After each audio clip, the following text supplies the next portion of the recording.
Welcome to our channel. Today we how to install international purchase enablement for your credit cards, complete guide step by step clearly. Begin by gathering all necessary information regarding your credit card.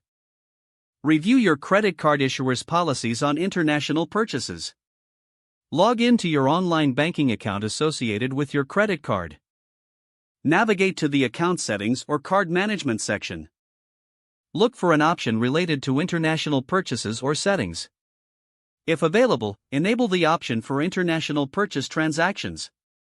If this option is not present, contact your credit card issuer's customer service. Ask them about enabling international purchase features for your card. Provide any necessary verification information to authenticate your request. Confirm that your request has been processed. Check your email for any confirmation from your credit card issuer. Once confirmed, test your card with a small international transaction. Monitor your account statements for any charges to ensure your card functions properly abroad. If you encounter issues, reach back out to customer service for assistance. Keep a note of any fees related to international purchases. Double-check foreign transaction fees, if applicable, to avoid surprises. Consider setting up alerts for international transactions for added security.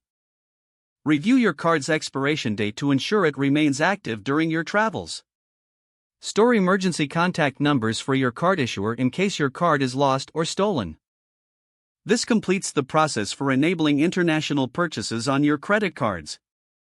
If the page does not load, refresh the browser or try again in a private or incognito window. Make sure you are using the correct email address, then retype it carefully to avoid small typos. If your password is not accepted, use the reset option and create a new strong password you can remember. Check your spam folder for verification or security emails, then complete any requested confirmation steps. Enable two-factor authentication if available to improve account security and reduce unauthorized access risk. After signing in, review your profile details so your contact information and settings are accurate and current. If you see an error message, note it down and try again after restarting your device and internet connection. Log out when you finish, especially on shared devices, to keep your account and payment information secure. Don't forget to like this video and subscribe to our channel for more step-by-step tech guides.